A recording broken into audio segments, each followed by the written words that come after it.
Esta é a história do dia da Rádio Observador.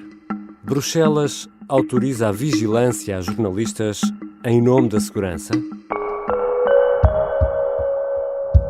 This is the legislation for the times we live in, not for the times we would like to live in. So we are here today to tell you why we are proposing that and why now. Věra Jourová é a comissária europeia responsável pela pasta dos valores e da transparência. A 17 de setembro do ano passado, apresentava em Bruxelas, como estamos a ouvir, uma proposta para uma lei europeia da liberdade de imprensa. A ideia da Comissão Europeia é defender o pluralismo e a independência no jornalismo. No entanto, a proposta que está em cima da mesa deixa uma porta aberta à vigilância eletrónica de jornalistas em casos de criminalidade grave e ameaça à segurança nacional. Em que medida uma proposta destas defende a liberdade de imprensa? Vou conversar com Rui Pedro Antunes, editor de política do Observador. Eu sou o Ricardo Conceição e esta é a história do dia. Bem-vindo, Rui Pedro. Olá, Ricardo. Rui, que importância tem o telemóvel e o computador para o teu trabalho? Olha, no meu imenso. No meu também. Não, mas tem uma importância desde logo que algumas das fontes com que nós contactamos, obviamente que o fazemos por via do telefone e do computador, enfim, por vários meios, seja chamada, seja o WhatsApp, seja outras formas de comunicação e, portanto, a única forma de garantir o sigilo das fontes é precisamente garantir a proteção desses aparelhos e onde se faz essa parte da comunicação. Esse ponto é muito importante para esta conversa, para esta história do dia, porque o segredo das fontes de informação é fundamental para um jornalismo escrutinador e independente, que é o jornalismo que todos queremos, não é? Certo, imagina, nos cursos de jornalismo dá-se muito o exemplo do jornalista que foi preso porque se recusou a revelar uma fonte, mas que depois ganhou a carreira a partir daí.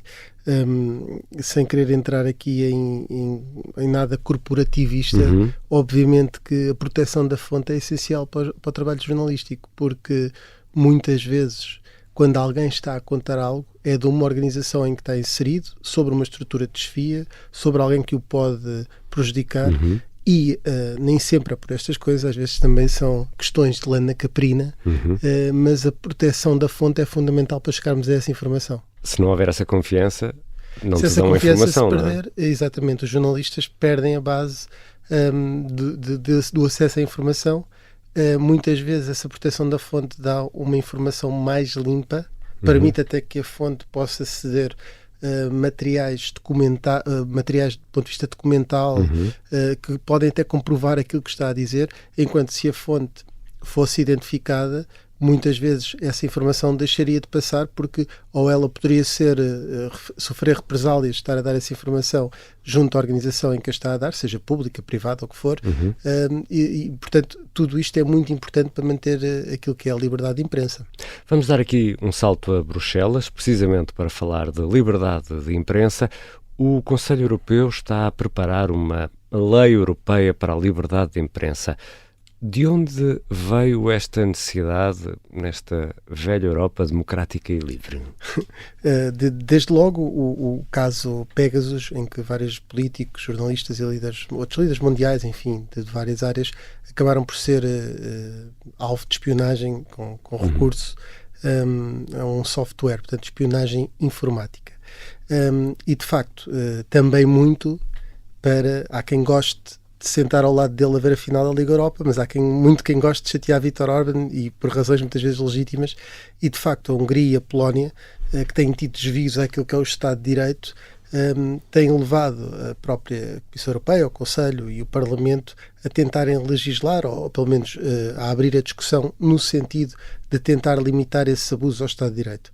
E um abuso que possa ser a espionagem de jornalistas, como aconteceu na Hungria, nesse caso Pegasus, levou a que a União Europeia olhasse para isto e no SOTEU, que é o State of the European Union, no Estado da União, von der Leyen chegou no passado a prometer que ia olhar para isto e garantir as liberdades dos jornalistas e, portanto, na base, a ideia era boa. Wir müssen diejenigen schützen, die Transparenz schaffen, die Journalistinnen und Journalisten.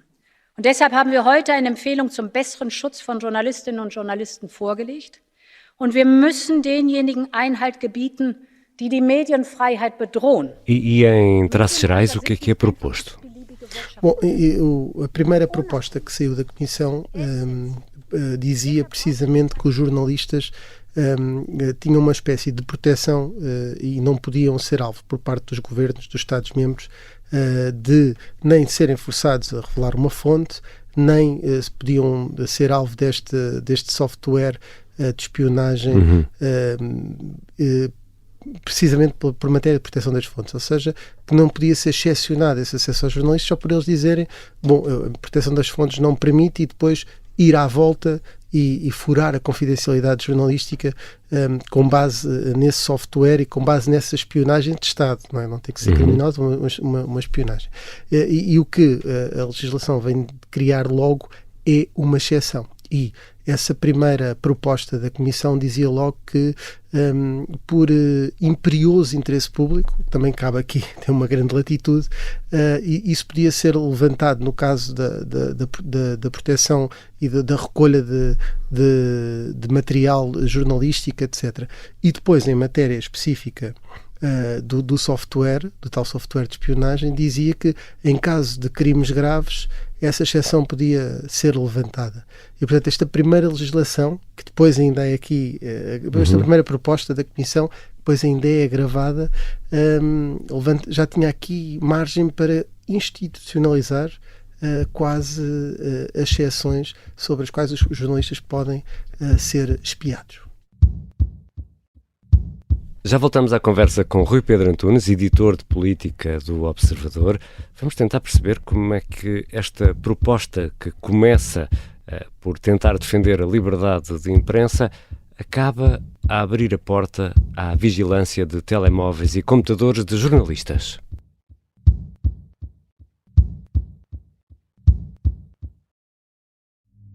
Esta é uma história de guerra. Dá-me uma catanada aqui na cabeça, abre-me a cabeça. António Lobato foi o português que mais tempo esteve em cativeiro na Guerra de África. E diz-me assim, dá a faca. E eu digo assim, vem buscá-la. O Sargento na Cela 7 é uma série para ouvir em 6 episódios que faz parte dos Podcast Plus do Observador.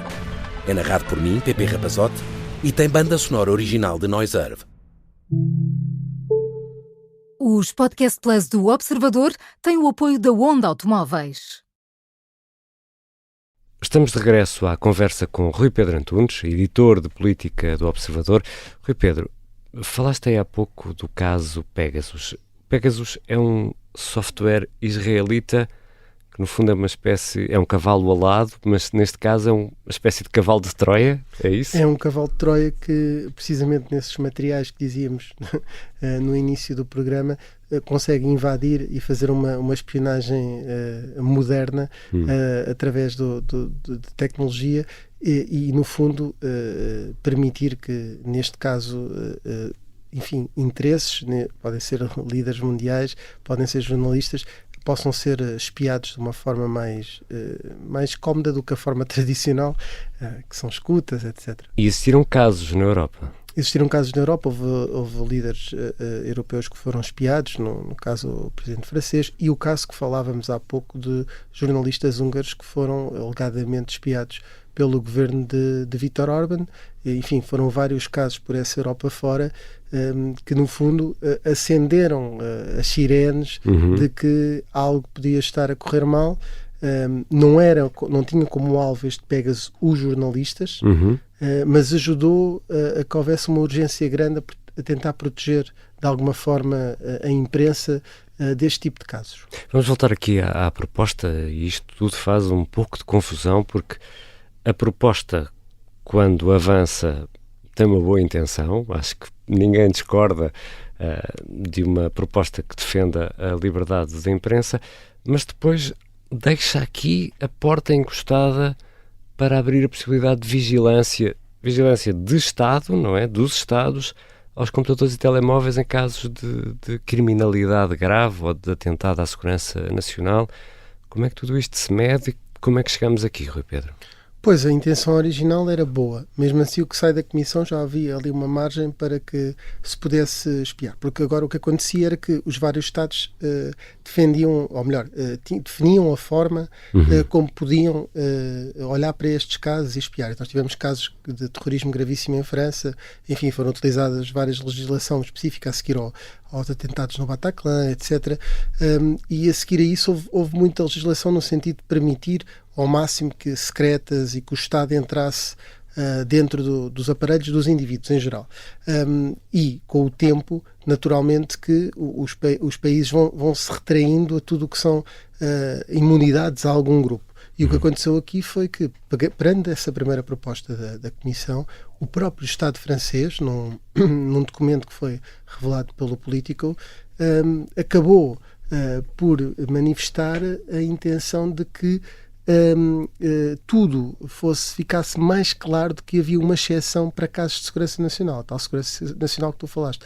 Provavelmente, se isto começou porque a União Europeia estava, permite-me a expressão, escaldada pelo Pegasus, a França, escaldada com os casos de terrorismo, estava a entrar estava a levantar muitos problemas relativamente a isto, dizendo que tinha que haver equilíbrio e, portanto, pressionou para que este cerco aos jornalistas, ou esta proteção, esta cúpula de vidro de proteção à volta dos jornalistas fosse sendo partida aos poucos, e foi essa a intervenção de França. É curioso que Macron é o líder dos liberais e está aqui a meter mais Estado a olhar para cima dos cidadãos, que é tudo o que normalmente os liberais não querem. E ele próprio terá sido espiado no caso Pegasus. Spyware, não é? Mas como é que nós definimos o que é segurança nacional? Onde é que estão as balizas?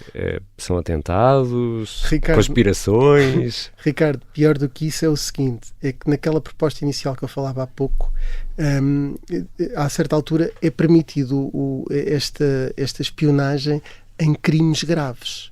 E não é definido crimes graves, mas enfim, conseguem encontrar-se na legislação europeia talvez uns 10 crimes graves.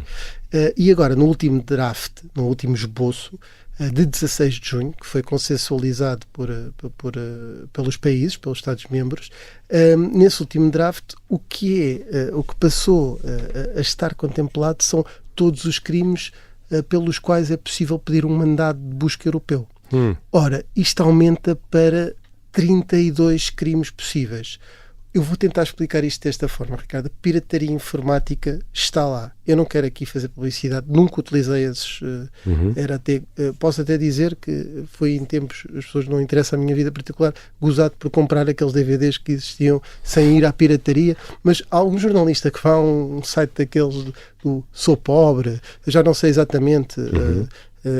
Vida Tuga, não sei, tem nomes assim sempre muito, muito exóticos, onde se pode ver streaming gratuitamente. Isso podia ser um pretexto, porque a pirataria está lá para esse jornalista ser espiado. Ou seja, abriu-se demasiado o leque, a panóplia de crimes possíveis. Claro, pois lá, imagina que um jornalista que tinha sido visto o carro dele numa zona de incêndios, porque estava lá a reportar, e era suspeito de um crime de fogo posto. Uma confusão. A partir desse momento, se isto avançasse, o fogo posto é um desses crimes do mandato de captura europeu. Ou seja, dava legitimidade ao Estado-membro para entrar no telefone ou no computador do jornalista, tendo em conta este crime. Portanto, neste momento estamos num leque tão alargado de crimes, claro que há aqui crimes gravíssimos, que eu acho que nem um jornalista obviamente deve estar livre disso, ou imune a ser investigado por esses crimes. Mas depois abre aqui margem para isto, não é? Isso aí acaba por ser o leque de opções abriu imenso. E todos os países concordam com isto? Olha, nós, como a reunião é fechada, ainda está num processo muito, muito limitado do ponto de vista daquilo que é a informação pública que se sabe. Sabemos que a França, de facto, está a pressionar neste sentido. Sabemos que a Suécia, que é quem tem a presidência rotativa da União, do Conselho da União, aceitou as propostas francesas, e sabemos que se foi consensualizada uma posição no dia 16 de junho, significa que houve um consenso. E, portanto, não sabemos a posição portuguesa. Aliás, eu, durante os últimos dias, tentei contactar a representação permanente de Portugal na União Europeia para perceber qual era a posição portuguesa porque eram eles que estavam presentes lá nessa discussão.